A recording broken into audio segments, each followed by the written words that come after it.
షర్మిలమ్మ గారు జగన్ మీద ఆరోపణలు చేశారు. ఇప్పుడు చంద్రబాబు నాయుడు గారిని ఇక్కడ మెచ్చుకోవచ్చాయా? ఎందుకు మెచ్చుకోవచ్చు అంటే నారా చంద్రబాబు నాయుడు గారు ఎప్పుడు ఇబ్బందిలో ఉన్నా డైవర్షన్ పాలిటిక్స్ ఆడటంలో ఆయన్ని మించిన వాడు గొప్ప మరొకరు లేరు. ఇవాళ రాజ్యసభలో మేమేమో విప్పు జారీ చేశాం.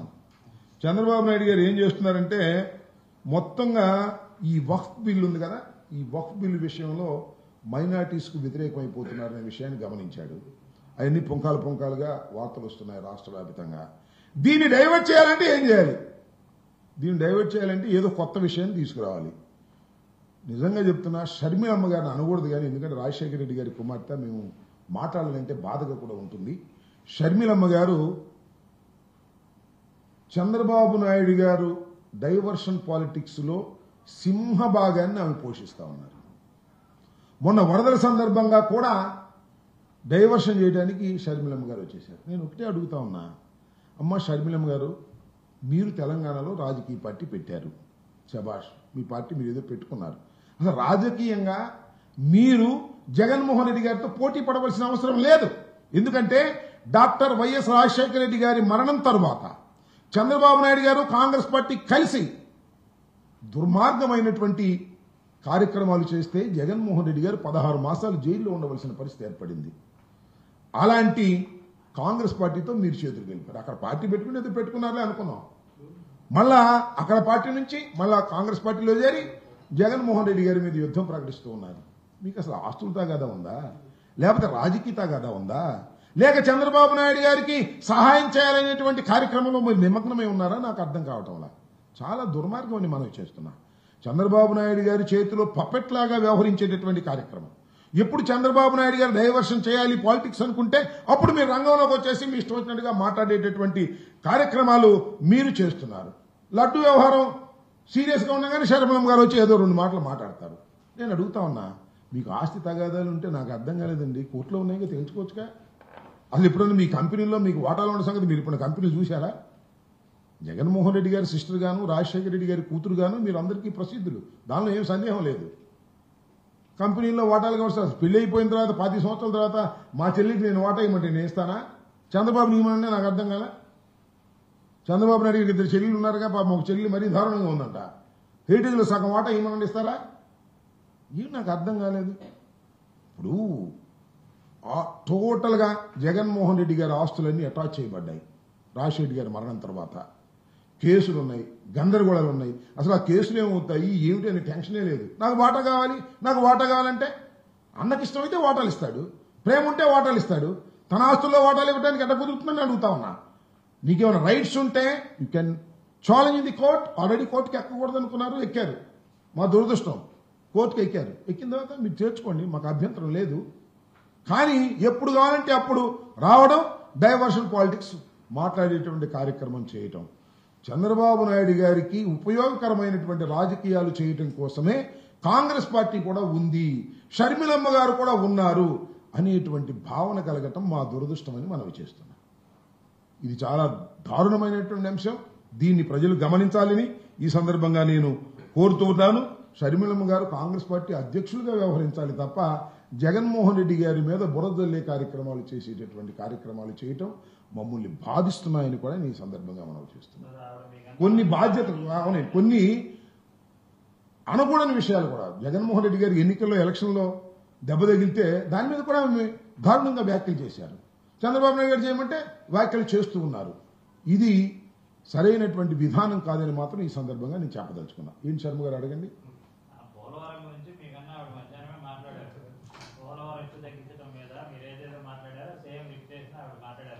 అయితే ఏమంటారు దానికి? అంటే చంద్రబాబు నాయుడు తిట్టడంలో కానీ బీజేపీ తిట్టడంలో మీకన్నా ఆవిడ స్పీడ్ గానే ఉన్నారు. కాకపోతే ఆవిడ శత్రువు, జగన్ కూడా ఒక శత్రువు కాబట్టి జగన్ కూడా టార్గెట్ చేసి మాట్లాడుతున్నారు. కానీ మీరు జగన్ టార్గెట్ చేసి బీజేపీ అని ఒక మాట అన్నారా? ఇప్పుడు వక్ బిల్ విషయంలో బీజేపీ ఎన్ని తప్పులు చేసిందో అన్ని పార్టీలు చెప్తుంటే మీరు ఒక మాట మాట్లాడారు. ఎందుకు మాట్లాడలేదు? ఏం మాట్లాడావా? ఇవాళ బీజేపీకి వ్యతిరేకంగా వక్ఫ్ బోర్డు విషయంలో బీజేపీ పార్టీ తీసుకున్న స్టాండ్కి వైఎస్ఆర్ కాంగ్రెస్ పార్టీ వ్యతిరేకంగా ఓటు వేసిందా లేదా? రాజ్యసభలో మేము విప్పు జారీ చేశామా లేదా? చంద్రబాబు నాయుడు గారు ఆయన ఫేక్ న్యూస్ రకరకాలుగా సోషల్ మీడియాలో చేస్తుంటే సరిపోతుందా? మేము ఈ వక్ఫ్ బిల్ విషయంలో మేము భారతీయ జనతా పార్టీ చేస్తున్నది తప్పు అని బహిరంగంగా చెప్పాం, విప్పు జారీ చేశాం, బహిరంగంగా ఓటు వేశాం. ఇక షర్మిలమ్మ గారు చంద్రబాబు నాయుడు గారిని తిట్టింది పోలవరం గురించి అంటే, పోలవరం గురించి చంద్రబాబు నాయుడు గారిని తిట్టినంత మాత్రం చంద్రబాబు నాయుడు గారి డైవర్షన్ పాలిటిక్స్ లో ఆమె బాధ్యత కదా? ఇవాళ ఏమి సంబంధం చెప్పండి, నాకు అడుగుతా ఉన్నా. ఇవాళ ఆమె ఒక గురించి మాట్లాడమనండి, పోలవరం గురించి మాట్లాడమనండి. ఇవాళ జగన్మోహన్ రెడ్డి గారి మీద నిప్పులు జరిగే విధంగాను జగన్మోహన్ రెడ్డి గారి మీద ఇష్టం వచ్చినట్టుగా మాట్లాడాల్సిన అవసరం ఉంది. కోర్టులో ఉన్నాయి కదా, తేల్చుకోవచ్చు కదా. నేను ఒక్కటే మనవి చేస్తున్నా, అది ఇంకోటి కూడా అడుగుతున్నా. ఆమె నైతికతను కూడా నేను ప్రశ్నిస్తున్నా. ఆయన ఫస్ట్ రీజనల్ ఫోర్స్ పెట్టింది అక్కడ ఉండాలిగా. ఎందుకు వచ్చింది ఇక్కడికి? కాంగ్రెస్ పార్టీ ఎందుకు చేరింది? కాంగ్రెస్ పార్టీ ఎక్కడి నుంచి వచ్చింది? డాక్టర్ వైఎస్ రాజశేఖర రెడ్డి గారి మరణం తర్వాత కాంగ్రెస్ పార్టీ వ్యవహరించిన తీరేమిటి? జగన్మోహన్ రెడ్డి గారిని 16 మాసాలు జైల్లో పెడితే ఆ పార్టీని కూడా దానిలో వెళ్ళిపోయింది. వాట్ ఇస్ ద మొరాలిటీ అని అడుగుతా ఉన్నా. ఇవాళ చంద్రబాబు నాయుడు అప్పుడప్పుడు వచ్చి తిట్టినట్టుగా నటించడం వేరు. సింహభాగం ఇవాళ నారా చంద్రబాబు నాయుడు గారు డైవర్షన్ పాలిటిక్స్ లో సింహభాగం మోర్ దాన్ 50% షర్మిల గారు పాత్ర వహిస్తున్నారు. ఇది మాకు బాధాకరమైనటువంటి అంశం. మేము వక్ఫ్ బిల్ విషయంలో ఛాలెంజ్ చెప్తున్నా, we're against the BJP. BJP చేస్తున్నది తప్పు. ముస్లిం వక్ఫ్ బిల్ మీద దాడి చేస్తున్నది, అది రాజ్యాంగం మీద దాడి చేస్తున్నది. మాకున్నటువంటి శక్తినంతా ఉపయోగించి ఆపడానికి ప్రయత్నం చేస్తున్నాం. ఎక్కడ రాజీ పడే ప్రశ్నే లేదు. మాకు అసలు ద్వంద్వ వైఖరి అనేది ఉండదు. స్ట్రైట్ గా ఉండమే తప్ప ఒకటి లేనే లేదు. విప్పు జారీ చేశాం. సుబ్బారెడ్డి గారు మాట్లాడారు. ఎక్కడ మాట్లాడారంటే చంద్రబాబు నాయుడు గారు మాట్లాడుతున్నారా మైనారిటీస్ కోసం? మైనారిటీస్ కోసం మాట్లాడుతున్నది వైఎస్ జగన్మోహన్ రెడ్డి గారు, వైఎస్ఆర్ కాంగ్రెస్ పార్టీ తప్ప మరొకరు లేరనేది కూడా ఈ సందర్భంగా నేను చెప్పదలుచుకున్నా. కాంగ్రెస్ పార్టీ మాట్లాడుతుంటే కాంగ్రెస్ పార్టీ ఎందుకు మాట్లాడుతుంది? జగన్మోహన్ రెడ్డి గారిని ఎట్లా ఇబ్బంది పెట్టాలి, ఇదేగా షర్మిలమ్మ గారి యొక్క స్ట్రాటజీ.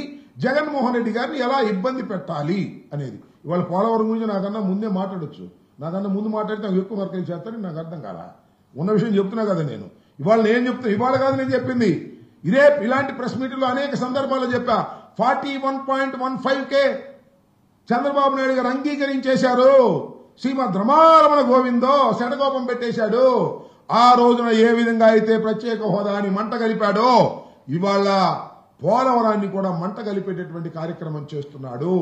41.15 కు మాత్రమే నీరు నిల్వ చేసే విధంగా కేంద్రం నిధులిస్తుంది, మిగతాది ఎగ్గొడుతుంది. స్పష్టంగా వాళ్ళు చెప్పేశారు. చెప్పనుకున్నా ఇవాళ ఇద్దరు మంత్రులు ఉన్నారు కదా, అడగండి. మీ అందరూ నన్ను అడిగారు కదా, అడగండి రేపు ఇద్దరు మంత్రుల్ని, తెలుగుదేశం మంత్రుల్ని, బీజేపీ మంత్రుల్ని, చంద్రబాబు నాయుడు గారిని అడగమనండి. ఈనాడిని, ఆంధ్రజ్యోతిని చెప్పమనండి దీనికి సమాధానం. ఒక స్టోరీ రాయమని నేను చెప్పిన దానికి, నేను చెప్పింది తప్పని. 41.15 కు మాత్రమే పోలవరాన్ని కట్టడి చేసి 25,000 కోట్ల నుంచి 30,000 కోట్ల వరకు LA&RR ఇవ్వాల్సినటువంటి బాధ్యత నుంచి కేంద్ర ప్రభుత్వం తప్పుకుపోతుంది. దీనివల్ల రాష్ట్రం దెబ్బతినిపోతుంది. ఏదైతే విడిపోయిన ప్రభుత్వానికి, విడిపోయిన రాష్ట్రానికి పోలవరం అయినా దక్కుతుంది, విడిపోయిన రాష్ట్రానికి ప్రత్యేక హోదా అయినా దక్కుతుంది అని ఆశపడితే ప్రత్యేక హోదా కాకెత్తుకుపోయింది. ఇదేమో గద్దెత్తుకుపోతుంది. ఏమిటి అన్యాయం అని అడుగుతా ఉన్నా. చంద్రబాబు నాయుడు గారు ఎందుకు ఈ వ్యవహారాలు చేస్తున్నాయంటే ఆయన ఇంట్రెస్టులు వేరు. వాళ్ళ అబ్బాయిని ఏదో ఒక విధంగా అధికారంలో కూర్చోబెట్టడానికి భారతీయ జనతా పార్టీ కావాలి. రాష్ట్రం సర్వనాశనం అయిపోయినా పర్వాలేదు.